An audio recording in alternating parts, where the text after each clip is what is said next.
In his alternate timeline, well, obviously, Charlie would never be born, but without Charlie, everything would change.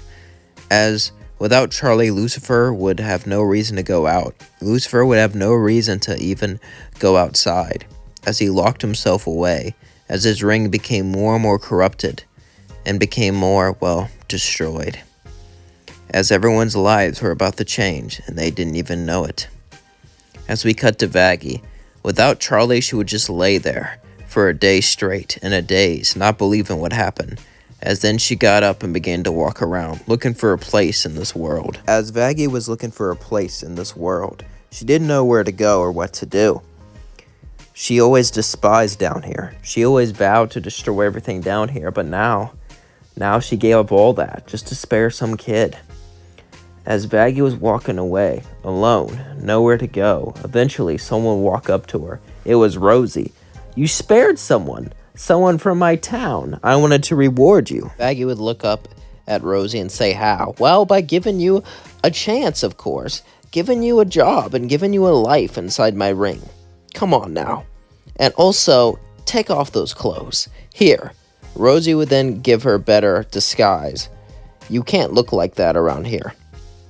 We don't want people knowing you're an exorcist." As Vaggie would go with Rosie, she would then get a new disguise. As it would probably look different from a canon, but we're just going to use the canon pictures because, well, I can't come up with my own unique design. So yeah, just note that she would probably be wearing something different. Maybe towards the classic look of the town. As Vaggie would stay there for a few days, she would get a couple odd jobs here and there.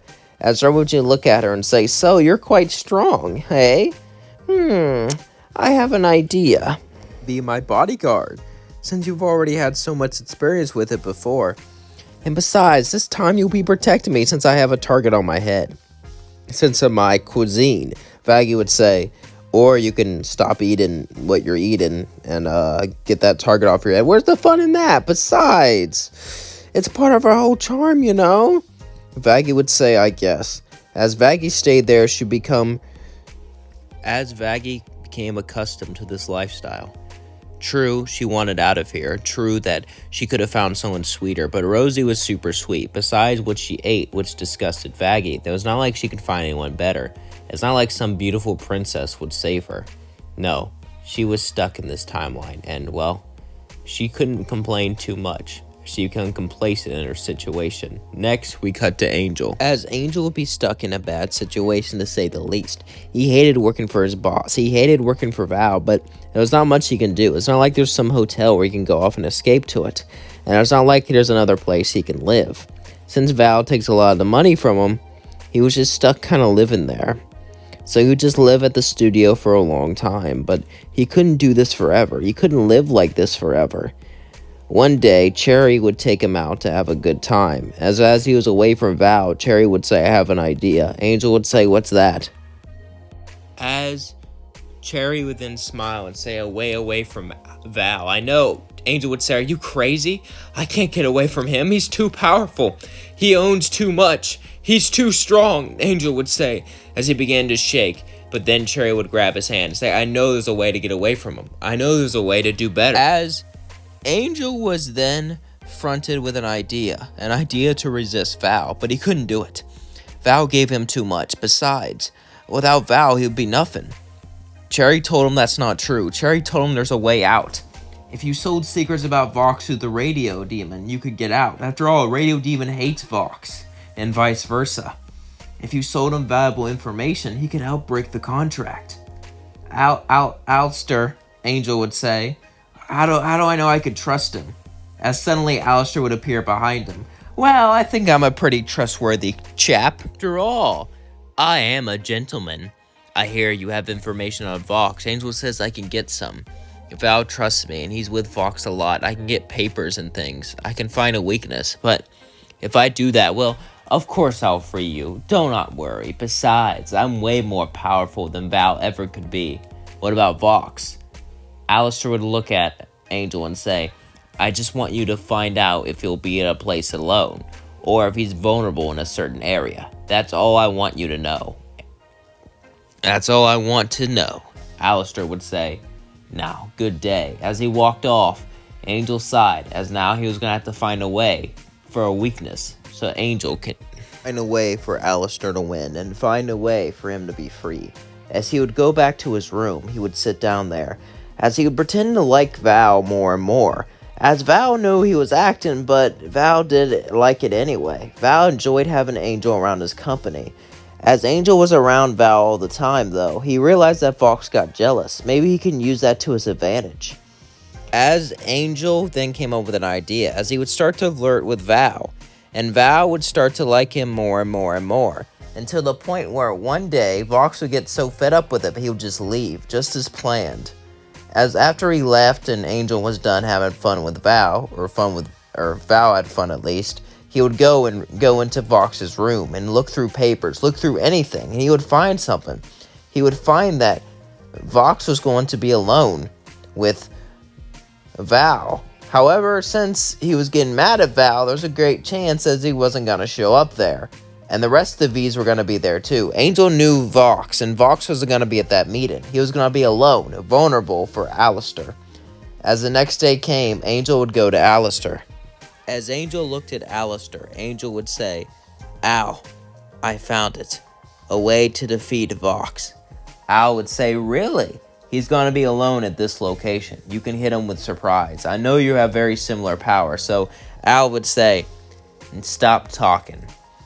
You know nothing about me. I'll free your contract." As in, Al would use his powers to free Angel's contract. It wasn't as simple as that. He was going to have to get rid of Val. But Alastor wasn't scared. As all that was going on, we cut to someone else. Someone very important in this story. Adam. As you may think, without Charlie, no one resists Adam. And you're right at first. However, I do think people would find out there's a way to fight back. In fact, Camilla Carmine already knew, and she couldn't hold this secret forever. So I do believe that the demons would eventually fight back, and Adam would eventually lose because of his arrogance. However, it's hard to say when that would happen. So Adam would continue his conquest for years to come, pillaging and destroying the city below. However, one day, people would rise up against him. One day, people would learn that they could fight back. But it's impossible to say when that day will come. As Adam would continue, but his days were numbered. But when these numbers would count up, who knows? As all that was going on, we cut to Sir Pentious. Sir Pentious wouldn't be able to get redeemed. Instead, he would continue to try to be an overlord. He would continue to try to destroy things with his machines, but he would get nowhere.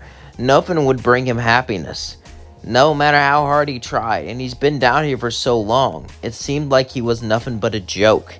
And that's what his life was. A joke. As Sir Pentious continued to go on, continued to try to move up, but he couldn't, as him and his egg boys struggled fruitlessly. As all that was going on, we finally cut back to Alastor, who was going to take on Vox. We cut to Vox, who had a very similar power to Alastor. He was sitting down, alone, as he was sulky. Alastor could win if he got the jump on him, but he needed to get the jump on him. Alastor wanted to finish Vox off once and for all.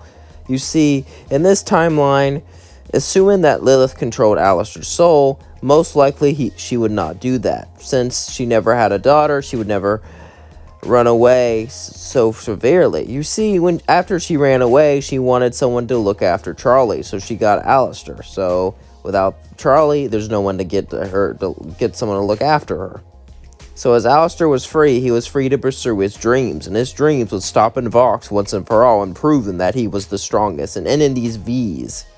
As Alastor waited, Vox would continue to sit down, as Alastor got closer and closer until suddenly Alastor's tentacles would grab Vox. Alastor would shoot green lightning straight into Vox's body. Vox would get back up and start to fight. However, Alastor injured Vox, and that's all he needed to do. All he needed to do was weaken him. All he needed to do was make sure that he wasn't strong enough to fight back fully. Now Alastor could win. If they were both at their full strength, Vox would have the advantage. But now, since he was weakened just a bit, Alastor won, and finally got rid of Vox once and for all. As then Alastor would get rid of the rest of the V's, and Angel could be free. Of course, that's what Angel thought, but Alastor had different plans. He had plans to spy on Angel, and to use him as a pawn. After all, Angel was famous now, and that publicity and freedom will come an interesting character, a character he can mold.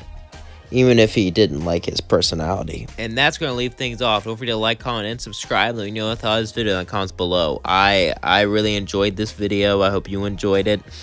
I don't think Angel would have the happy, would have a good ending, but hey, I changed it because I wanted to make the story longer, and I felt bad for Angel. Thought about making the story make a more sad tone, but I decided against it. Well, I guess it was sad for Sir Pentious, though. But yeah, he's been here for like hundreds of years, and he's still not an overlord. That's just really, really, really sad. Also, why don't we have blimps? We should bring blimps back. Blimps were awesome. We should build like giant blimps and live in them. They're so cool. I love blimps. Blimps are like my favorite old thing. Like, the cheapest blimp is like $1 million, and I'll never, ever, ever, ever, ever, ever have enough money to afford one. But if I did, I would straight up live in a blimp. I would live in a blimp and fly across the world. That's like my dream. That would be awesome. I just love blimps. They're like my favorite thing. I don't know if you knew this, but I'm kind of like autistic, and one of my obsessions is like blimps. So yeah, I don't know if you knew that, but I am very autistic. So yeah, that's one of my obsessions. That's also kind of why I'm a good YouTuber. I mean, I kind of my mind fidgets around a bit, so that's not really good for these stories. But because of my autism, I'm really fixated on things, and this is one of them. So I'm able to keep it going and have my autistic obsession, because I'll get obsessed with something for years. That's what I'm trying to say. And has been one of my autistic obsessions, so that's why I'm able to continue on with it and do so well with it. At least I think so. Are any of you autistic? Let me know in the comments below, and if you are, let me know your autistic obsessions. Also, I've seen some pretty crazy profile pictures. What's the craziest profile picture you've ever seen? Let me know in the comments below. Anyway, thank you so much for watching. Thank you so much for viewing me. I love you all so much. Peace out. You mean the world to me.